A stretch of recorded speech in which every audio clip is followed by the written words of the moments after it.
In her new book, the communication scholar Alison Wood Brooks defines the conversation. She says it's a co-creation in pursuit of all manner of needs and desires.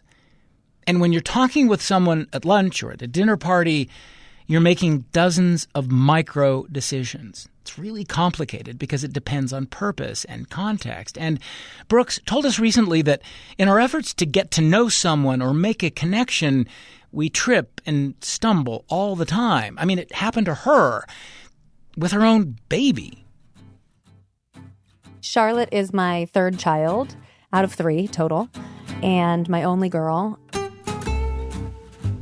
Every moment of her life, of her babyhood, I felt like I was really grabbing on tightly to the experience of it. You know, wondering if it would be my last child and my only girl, and really loving and cherishing every little moment. So there was one night, and she was probably, maybe 15 months old, and was starting to talk, and was just the cutest little nugget. And I was putting her to bed one night, and as we were snuggling, she kind of looked at me and she said, "I love you." And I was like, oh my God, I think she just said I love you to me for the first time. And it'll be the last time that any of my kids ever say I love you for the first time. It was just, one of these very meaningful moments, and I was in heaven. And she leaned in and she sort of kissed me right on the nose. And I was like, this is it. That's it. Like parenting, success, it's over. Everything is wonderful. I lay her down in her crib, floating on air. I leave the room and sort of tiptoe down the hallway, as you do after you put your kids to bed. And as I'm tiptoeing away, I have this little epiphany or this sort of question where I was like, but did she say I love you? She's 15 months old, so she's just sort of babbling and making weird sounds. And then I realized, oh my God, I actually think she might have said, I lick you. And instead of kissing me on the nose, she had licked me on the nose. In that moment, I was like, oh my God, this is it. This is the watershed moment. I have to write this down. This is the starting point of the book because, of course, I'm misunderstanding this conversation with this 15-month-old. And it's that kind of little mini micro moment of misunderstanding that happens so often, not just with children and babies who are just acquiring language, but between adults as well.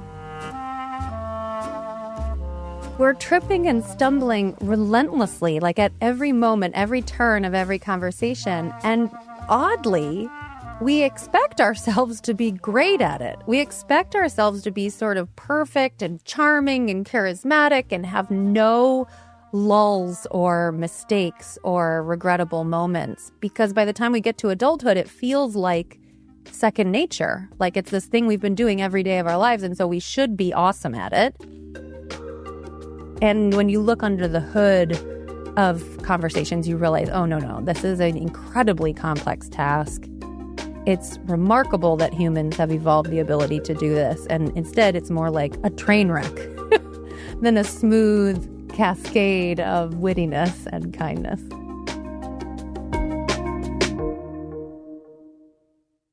This is RadioWest. I'm Doug Fabrizio. Alison Wood Brooks is a behavioral research scientist and a professor of business administration at Harvard Business School.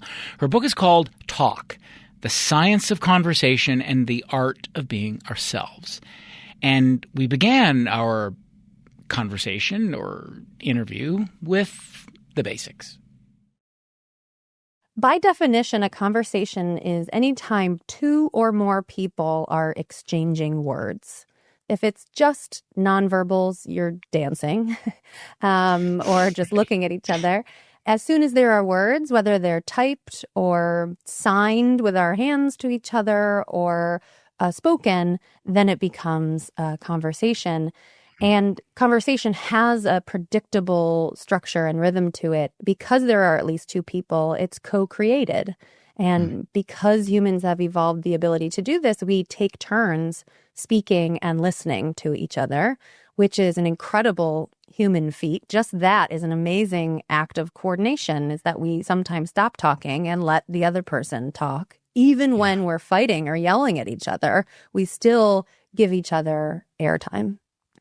It's one of the most, you say, cognitively demanding things that we do as human beings. And I wanted you to sort of explain, there are two things that make it so complex. This is why. It's the context of it and the purpose of it. Can you break those down for us, those two? Yes. So context is literally the environment surrounding you while you're having a conversation. It's the who, what, where, when, why, how. Who's there? Where are you? What's the lighting? How are the sounds? What activity are you doing? Are you rock climbing or are you sitting on a couch next to somebody?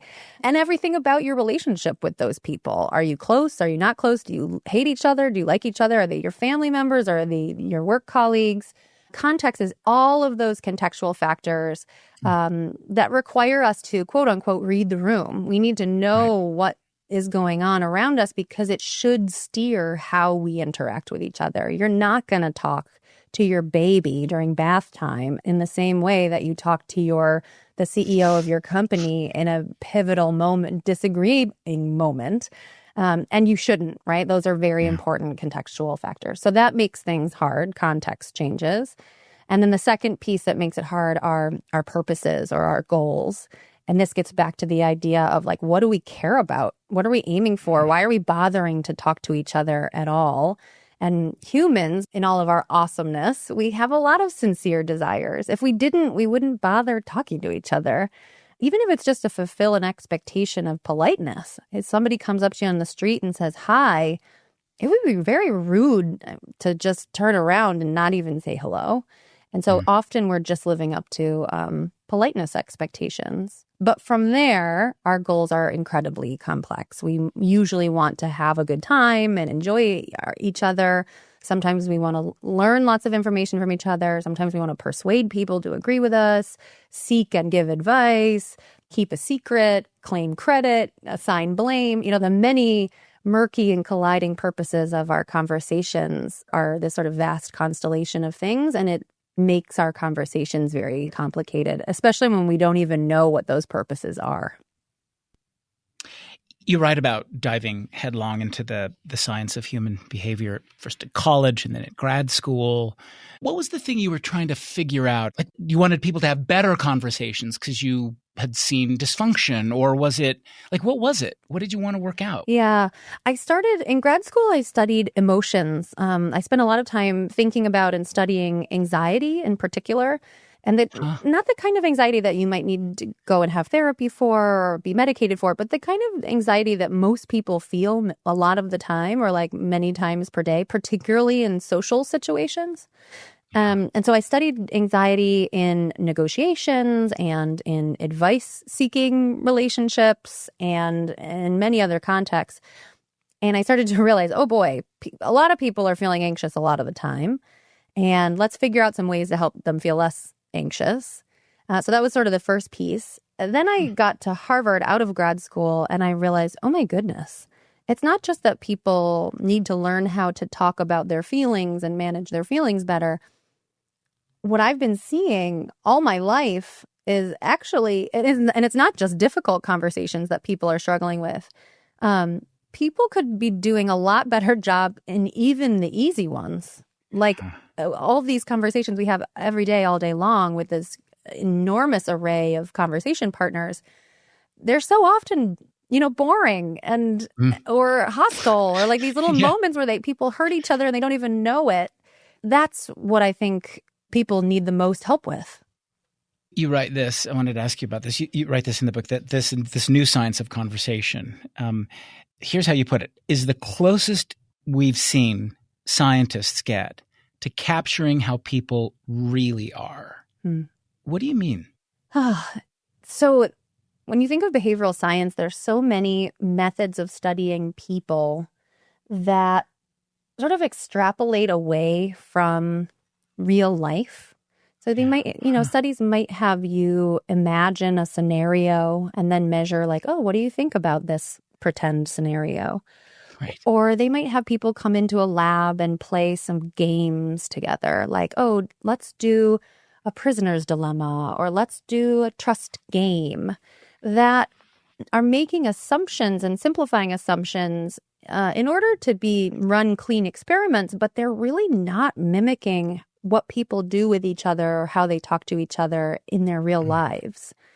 And so at some point I realized, oh my goodness, there are these whole fields of social psychology and communication, sociology, behavioral economics that have studied all of these topics that sort of dance around the idea of conversation, and very few scholars who have actually gone to the trouble of recording real conversations between real people, not in a contrived way, but in their actual lives. And now, thankfully, I found myself in this sort of digital age where I could do that. I could record people, not just one conversation at a time, but hundreds or thousands of them at the same time. All right. Let me back up for a second, because I think one of the things that was really interesting was you give this kind of brief, I guess this is the way to put it, the brief history of the conversation. This is the sort of conversation era. So I think people would assume like we've had conversations, as long as we've been a species, but you kind of go back to I think this was the 18th century is where you sort of start digging into where conversation was seen as this high art with high-minded topics. It was the age of conversation. Talk a little bit about that time and how then it changes and starts to break down, and everyone else, even the plebes, can start participating in it. Like, how does it work, though? Totally. So the book tries to track the trajectory of how our idea of what conversation has evolved over time. And at the same time, sort of in parallel, how the science of conversation has evolved alongside it. And so in the 1700s, up until this point, the sort of upper crust of Europe had largely been told how to have conversations because there were monarchies. So the kings and queens told people what topics to talk about, in what ways. They were mostly to sort of bow down to the king and queen, and they had their courts, right? And that's what they were allowed to talk about there. Of course, everyone else who was outside of the courts of the king and queen were talking too. We don't have wonderful records of what their conversations were like. But on the sort of heels of the French Revolution, people started realizing, I think we might be able to talk about the topics we want to talk about in the ways we want to talk about them with the people that we want to talk about. Maybe we don't just have to do as we're told by our monarchs. And so you see things cropping up all over Europe. They had these salons in Paris that were largely led by sort of high-minded, glamorous women, which is kind of cool, that came to be known as having these amazing, glittery conversations, and an invitation was highly coveted and everybody wanted in on it. In my book, we zoom in on Immanuel Kant, who was a German philosopher who had lived a pretty Spartan life. He was not wealthy. He was a brilliant guy, but for most of his life had spent time in rooming houses and having these sort of boisterous conversation with local people. And he got tired of it. So by the time he was able to afford his own house, he was like, enough. I'm going to have my own dinner parties and we're going to talk about the topics I like with an interesting mix of people. And the invitations to these Kantian dinner parties became highly coveted. And they had all kinds of rules, which I found very fascinating because the philosophy that he pontificated and studied was very much about autonomy and these thoughts. And then he had these people over at his house, and he was like, "You will do what I say." I'm looking at this now. No interrupting, no monologuing, no talking shop, no fewer than 3 guests, never more than 9. Yep. And then there was a topic menu that he laid out too. There was a kind of had courses of a conversation. Exactly. And I think there was sort of a warm up where you could kind of do small talk. Then there was the middle chunk that was sort of serious, maybe philosophy or politics or whatever. But he didn't like people disagreeing and fighting. So that middle piece, even though it was filled with important gravitas, very much was not about, a shouting match of who was going to win. It was more like, let's let's reason together. You have put forth an argument. We will try and learn from each other, and we will sort of study it and leave those arguments on the table. And then the last course of the dinner party would be, he called it jesting, but it's just like joking and ending the experience on a fun, positive note. Well, I love the comparison you have in the book where, so if Kant is orchestrating this, I'm thinking of like a piece of classical music. You also mentioned the idea that it seems like today it's more like jazz. A conversation is like jazz. And there's this great quote from Wynton Marsalis who said, "Jazz urges you to accept the decision of others." And that seems like a perfect way to describe how a conversation should work, maybe? Or at least how it works today. Even a better metaphor is like freestyle rap, right? Like it's even like more current and more improvised and collaborative. There's another great quote from a jazz saxophonist, Charlie Parker, who said the best you can do, you practice, practice, practice, but then when you get up on the stage, you just let it all go and just wail. Yeah. And I think that resonates with me too. So, you've got Marsalis on one hand saying we have to accept the decisions of others. We know there's going to be messy collisions because we're creating this on the spot. And then also acknowledging, yes, and it's this Charlie Parker's point of like, you can prepare for it as much as you can. And then once you're together, you just have to be in it with each other and sort of co-create this thing together. Alison Wood Brooks, she's a professor at Harvard Business School. Her new book is called Talk, The Science of Conversation and the Art of Being Ourselves. We'll take a break, come back in a moment. You're listening to Radio West.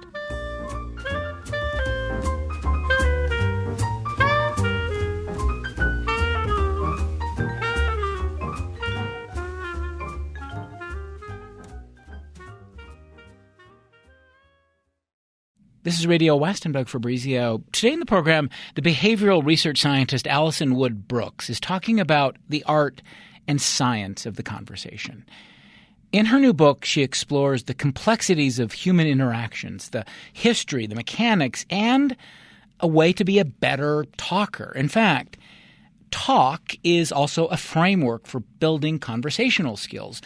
Talk, T-A-L-K, topics, asking, levity, kindness. The idea is to foster more meaningful connections in our lives. The book is Talk. I think one of the things that will surprise people is that conversations don't really come naturally to us, that we're amateur builders. That's how you put it. So we didn't evolve a natural way of having a conversation. It's interesting that a lot of my students have so many questions about, what is nature and what is nurture when it comes to conversational skills, which I get. On one hand, it is remarkable that humans have evolved the ability to learn language in the way that we have. And anyone who's had children knows how wild it is to watch the process of a baby go learn to talk, not just in general, but talk to other humans. It is the thing that it is sort of the project of childhood is learning how to interact successfully with, by the time we get to adulthood, to become even passable conversationalists by adulthood. And as we all know, many adults still haven't really learned to do it very well. So it is this thing that we all learn to do sort of naturally through that process of language acquisition and learning to interact in the social world. But as a scientist, it has been fascinating to see how much room there is for improvement, even for people for whom it doesn't come naturally, and even for people who actually are quite good at it. Some of the most enthusiastic sort of students of my work are the ones who are already amazing conversationalists. So it is, of course, like everything, a mix of nature and nurture, but it has been incredibly gratifying through the research and teaching to see how learnable some of these skills are for everybody. You've talked about how students and maybe even others have said to you when you talk about some of the sort of characteristics of good conversation, like preparing for a conversation with someone, that somehow doesn't seem right, that it's not authentic, that the only legit conversation can be something kind of more organic, that if you're going to lunch with your friends, you don't need to map out a list of topics. But so how do you respond to that idea that that's somehow not real, that's not authentic? Yeah, I've been really shocked by how averse so many people are to the idea of forethought and topic prep ahead of a conversation. And it all ties into this thing we talk about in the book called the myth of naturalness. Just many of us walk through the world feeling like, oh, conversation is second nature to me, or sort of feels that way. I see other people, I'm observing other people having conversation constantly, and it seems pretty natural for them, especially for the really smooth, articulate, charismatic people around me. I'm like, God, they are just blessed. It's so easy to feel that way, that this is a thing we should do naturally, and those who are doing it well, they're just sort of born that way.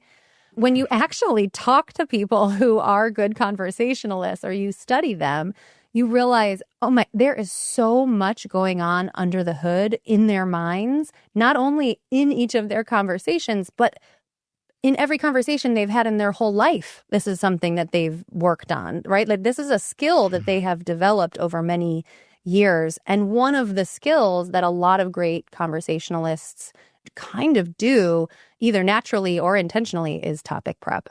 And it's not hard and it's not complicated. It's literally just getting in the habit of thinking ahead even a little bit before the conversation is underway.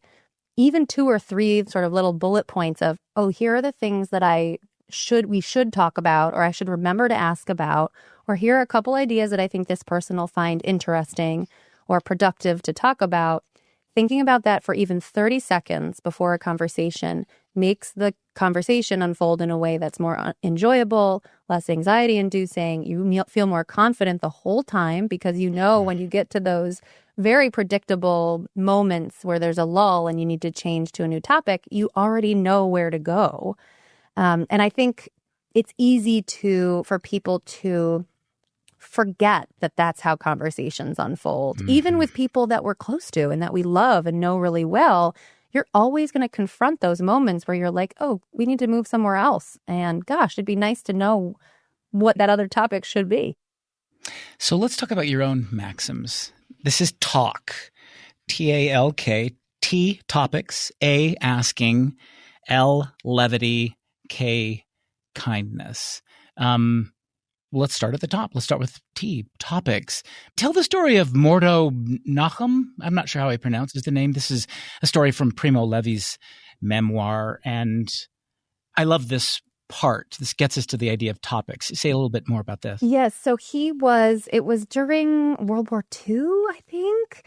And he was a Jew who had escaped and was sort of brought behind enemy lines. And the story is so fascinating because he was incredibly charismatic, even in the company of all of these people that were sort of his sworn enemies, at least in terms of, enemy lines in the war. He was still able to bond with them and find commonalities and make them laugh and talk about all of these, very diverse topics. And this observer was sort of marveling at how could this person who on paper is the sworn enemy of all the people around him, how could he be so likable and so successful as a conversationalist when even in our marriages and with our friends, we're often not able to be as charming and well-liked with people that are supposed to be, love us and feel close to us.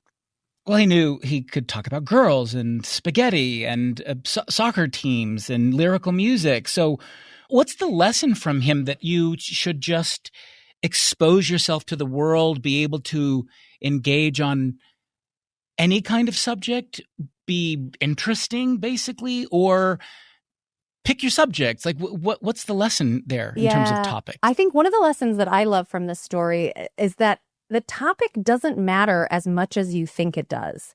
Yeah. He's able to seemingly engage on every topic under the sun in a way that's disarming people and pulling them in and making them feel safe and entertained.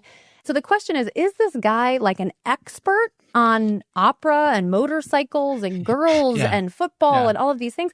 Or is his expertise squarely in terms of his conversational skills. And it doesn't matter what the topic is. He's going to be asking great questions. He's going to be listening attentively. He's going to be injecting levity. He's going to be showing people that he's heard them. Maybe he has little nuggets of knowledge, enough nuggets of knowledge to sprinkle in when they're relevant. And I think that's the main takeaway. A lot of people put tons of pressure on themselves that they only feel like they deserve to say things if they are an expert on a certain topic. Yeah. Like, I know a lot about, sustainable energy. So as soon as when that topic comes up, then I'll be a great conversationalist. And I think that is a very dangerous mentality, to think that you only like conversation on topics that you have knowledge or informational expertise. Great conversationalists don't care at all what topic the group is talking about. And in fact, what we have found is the best conversationalists often prefer topics they don't know anything about, because it opens up so many more pools of learning for them. And so that to me is a really important lesson. Is, it goes back to the root of, you don't need to be interesting. You don't need to be knowledgeable. You need to be interested in other people and other topics. It's about topic prep too. You mentioned this guy named Mike, who would always listen to the podcast public radio program This American Life, and that's where he drew a lot of his topics. He used those a lot, it sounds like. Yeah, a lot. He was such a fun honestly, he was such a fun person to talk to. He was so jazzed, just even explaining the logic of this habit to me.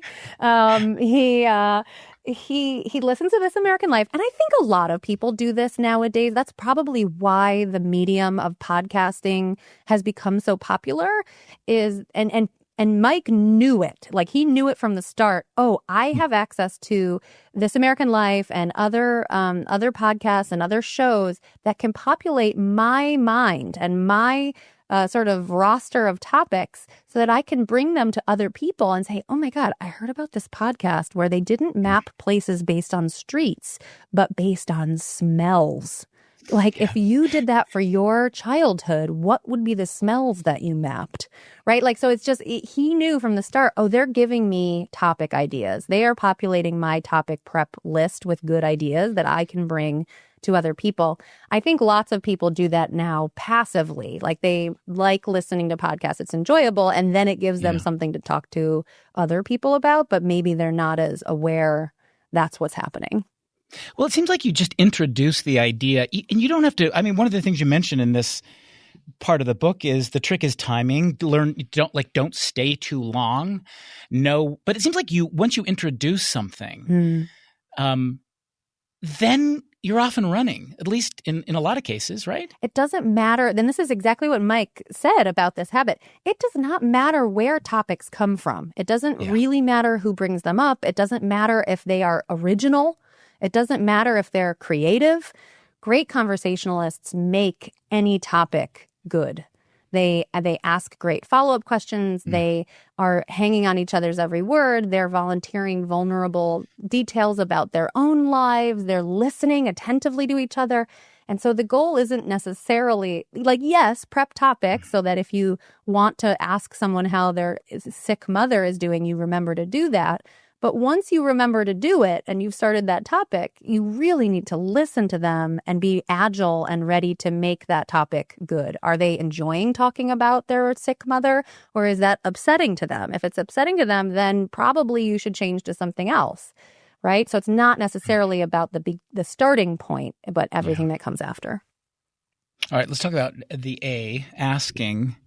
And there's this story you tell. This also has a public radio spin to it. Love it. Terry, why not? Terry Gross, of course, hosts Fresh Air, and she talked to her a few times, but she's having this conversation with Carrie Fisher.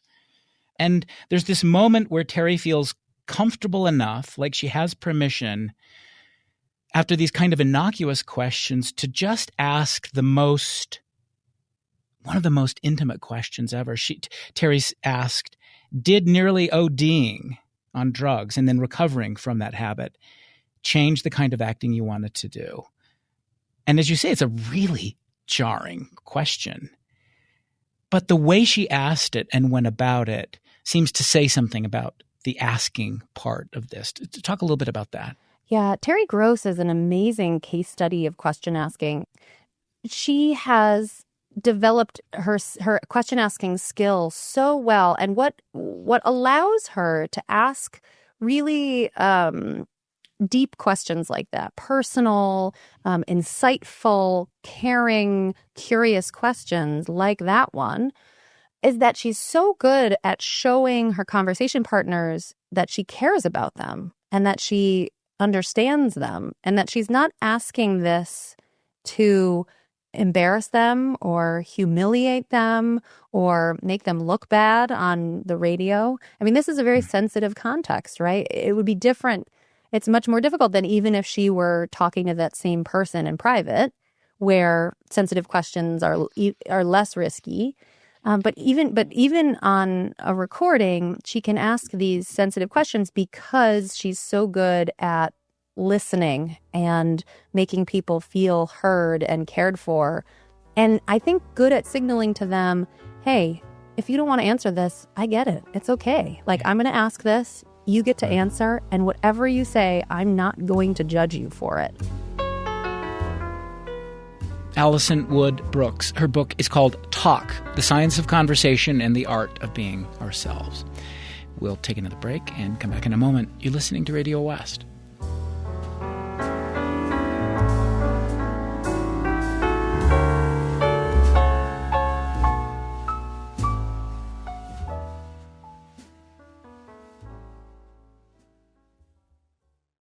This is Radio West. I'm Doug Fabrizio. Back now to our conversation with the behavioral research scientist Alison Wood Brooks. We're talking about her book, Talk, The Science of Conversation and the Art of Being Ourselves. What do you think is going on right now between us? Is this a conversation or is it an interview? I think it's a great question. I think it's an interview. Yeah. Conducted by a good conversationalist. And I think there are differences. So this is probably, I think I've done over 50 interviews while I've been on my book tour. And it's been a fascinating study because essentially one side of the conversation is always me. The topics are always loosely related to my book, either very directly related to my book or loosely related to the book. So the topics are very similar across the conversations. So the only thing differing is the partner, is the interviewer. Yeah. And then sort of the norms or the rules of what are we doing here. And they've run the gamut between we're going to have a very improvisational conversation that is allowed to veer away from the book content, or I'm just going to ask questions to tee you up, and you're going to sort of speak the book content out loud. And so I have personal preferences about what's most enjoyable for me. You could make guesses about what's best for promoting the content of the book. There's all kinds of fascinating stuff going on. You've obviously prepared a lot and thought a lot about this content, and you are a very good listener. So you're asking follow-up questions. You have very good prepped questions, but you're also actually interested in my answers and have follow-up questions. So it's somewhere in between an interview style where you just are working your way through a list and I'm saying things in response, and versus like in those 10 minutes before we started recording when we were really, really off the cuff, moving through unexpected topics. And that's really conversational. Yeah, I've done a lot of interviews over the years, and when people ask how I think, like what it is, like I always say, well, you want it to be a conversation, but in some ways it's kind of a fake conversation. Yeah. I mean, I do hope it seems like something real is happening, but I've mapped all this out. Yeah. And I think, and again, it's a little bit like the myth of naturalness we talked about before. Right. Yeah. And I think that's true. So I think about this all the time, even for podcasts that people listen to that seem really improvisational and really personal and really unscripted, probably they thought or talked about what the topics would be during the conversation. And almost with certainty, someone has edited the conversation after it happened. So whether they took out huge chunks or just, reduced the pauses between turns or took out little pieces of stumbling and stuttering, the medium of podcasting and radio proliferates the myth of naturalness in a way. Like even the smartest minds who are being interviewed, we don't get almost any samples of what they really sound like in real conversation. Yeah. The idea of listening comes in the section where the K part of talk. K is for kindness, and where you write about responsive listening. Talk about how important that part is and how difficult. I mean, I often say what a typical conversation seems like to me is you're just waiting for the other person to shut up so you can say your thing. And so how important is the listening part? I shouldn't laugh. I mean, it's so absurd to hear you say that it makes you giggle, but really, I think it's one of the greatest problems that humanity faces. You cannot be a good conversationalist without listening. Listening is a remarkably challenging, effortful, and important cognitive challenge. When you are talking to someone, you are trying to take in everything, all of the information that's coming at you. That includes their words, so the meaning of what they're saying, the acoustic properties of what their voice sounds like, and all of the visual cues. So if you're with someone in person, you're seeing their body language, their facial expressions, their hand gesticulation, how they're leaning, what their shoes they're wearing, what clothes they're wearing, but also everything in the environment around them. It's not just the person, right? Like could be other people in the room. There's furniture, there's nature, whatever's happening, you're taking all of that in at once. And that's all part of listening. You're listening to them and to their ideas, but you're also sort of perceiving the world around you.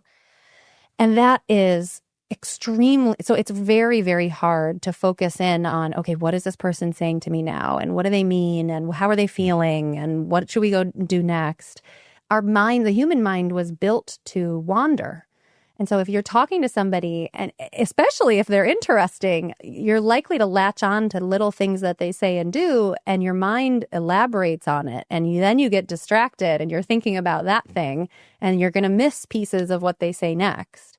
And because we all know that it's impolite to seem like you're not listening, we've all developed the ability to pretend and appear to be listening all the time. Like we always try to make eye contact, we're nodding, we're smiling, we know we should be looking like good active listeners, but that sort of isn't really what's happening inside people's minds. Most people are quite distracted. We actually studied this. So we had people talk to each other, we interrupted them every 5 minutes, and we said, were you just listening? Or did you just hear what your partner said? And 24% of the time, people say, no, my mind was just wandering. And we suspect that's a vast underestimate, because people know that it's rude to say that their mind was wandering.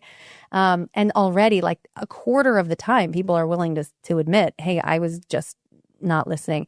And we haven't developed great skills to repair those moments when our minds are wandering and when we miss it. If for whatever reason, it feels embarrassing to say like, oh, I just missed what you said, probably because I was so interested in something else you said earlier, but sometimes because I'm bored with you or I'm not interested in you. But if people who can develop good repair strategies and be accepting of other people when they haven't listened to them 100% of the time, that's an incredible skill to develop, to make sure that you actually are finding mutual understanding and not just pretending to. There's this part in the book where you write about what it means to be a good conversational steward. And you tell this incredible story about going to this traditional Christmas Eve supper with your husband, Derek's family. This was before you had actually gotten married. And Derek, I love this part of you. Derek gives you this warning. He's like, okay, honey, this is going to seem a little crazy. There's a lot of crosstalk, but don't worry. He said, we have a solution. And it's such a beautiful solution. Tell the story, would you? Yeah, he's a very emotionally intelligent guy. Hearing you retell that is so gratifying because that he even realized that I might be troubled by the sort of chaos of this, 50-person group was so intuitive of him and sort of warning me of like, okay, it's all right. It's going to be all right. We've got a solution.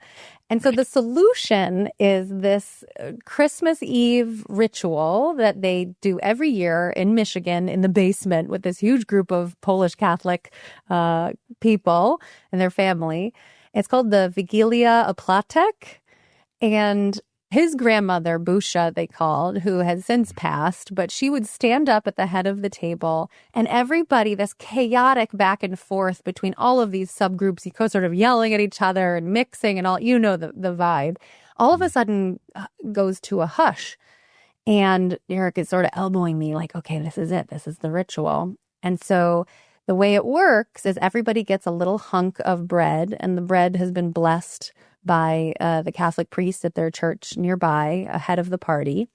Everybody gets a little hunk of bread, and we work our way into pairs, so just one-on-one conversations. And you meet up with another person in the room, and very quietly you exchange little bits of bread from your hunk of bread, and you reflect very briefly on the year that's passed and give them well wishes for the year that's coming.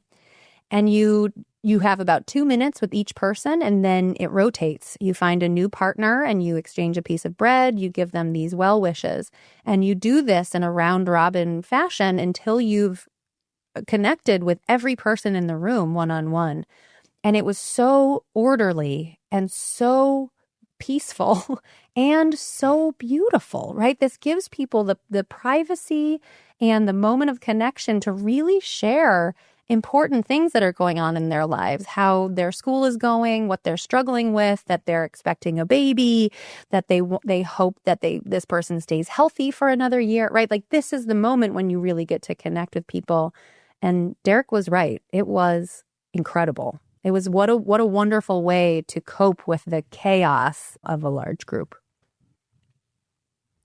One of the things you mentioned early on in the book is how only through conversation are we able to construct and maintain this shared reality with others. So let's finally talk about how do you carry on a conversation? How do you talk with people where your realities are not shared at all? They're quite different. And of course, I'm talking about the moment we're in, where you're having a conversation or you want to talk to someone you don't agree with about sort of the reality of the moment. How do you talk about that? Yeah. Something I have found quite empowering is realizing difficult moments can happen anytime in any conversation. It's not saved for intense feedback meetings at work or, political debates or, enemies finally meeting up to hash things out. It can happen when you're talking to your child about how school went that day, or it can happen when you're talking to your work bestie and you realize, you don't agree with a decision they made, or, it can happen anytime. And in the book, we talk about a model that sort of layers of the earth of all of these different ways that we confront moments of difference in conversation. And I'm using the word moments very intentionally because there have been decades of work talking about quote unquote difficult conversations. That's, I think, a little bit of a damaging way to think about conversation. There's no conversation that's like horrible the whole time. These things vary and shift based on from one topic to the next. And so, even if you have to discuss a really hard topic, you're going to talk about like fun stuff or pleasant stuff before that, and hopefully again after it. So thinking about these difficult moments at the topic level, first of all, I think can be quite helpful. And then secondly, this layers of the earth model, where above the earth, this is our words, our gestures, our sounds, all the things that are observable during a conversation. Right. Even there, we can confront differences. I'm using, you call them African-American, I call them Black. And all of a sudden we're like, are we on the same page about this? Who's right? Who's wrong? Or we're using the same word. We're using the word status. And I'm using it to mean popularity, and you're using it to mean wealth. And, right, there's all kinds of little moments of difference in the language that we use where we have to figure out and kind of come together to figure out, what does the other person mean? Are we disagreeing about something? And are we understanding each other? And that's just above the surface. When you get to right at the crust of the earth, this is where people's emotions are. Sometimes they're observable. Sometimes they're deeply held and not observable internally. But if I go to a conversation and I'm ready to have a blast and I come in with tons of energy and you are having a really sad, hard day, right there, we're going to have this sort of incongruous moment where we need to come together and figure out, how are we going to interact with each other in a way that feels mutually rewarding. Below that, this is where our goals and our beliefs differ. I want to give you advice, but you don't want to hear it.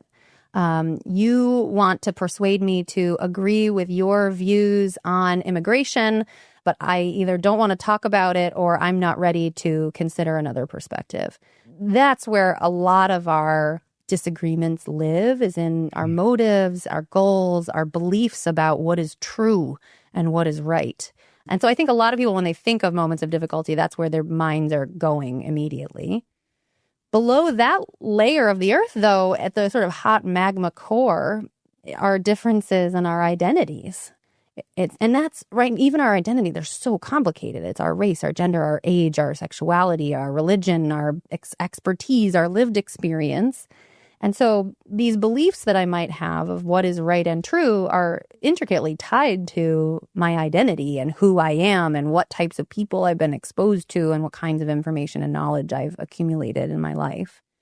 And so confronting differences at any of these layers, above the surface in our words, at the crust in our emotions, right below that in our beliefs and motives, and then any sort of difficulty where you feel like your identity is threatened, are going to cause these sort of tense moments in a conversation that we need to be ready to navigate. You do this with students. You try to put two students together to discuss something. They have these strongly held opposing views. And you say they're supposed to keep the conversation going until they can figure out where in those layers is there difference. And so they're trying to work out at, what layer is the real difference. And then you say only then can they reconcile or shift or accept those differences.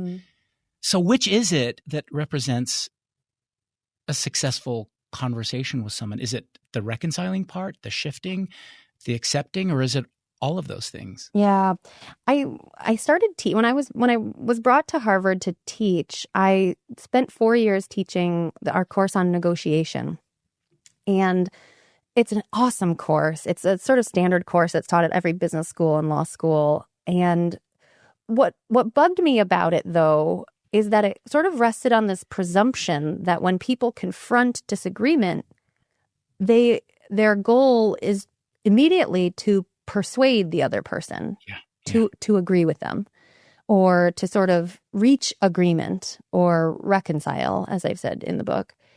And that doesn't ring true for me in my experience of the social world. I think there are so very many conversations and situations where we are not looking to necessarily reconcile or persuade each other or reach agreement, but rather, what if we just are able to talk about our different views and learn from each other and leave that difference on the table?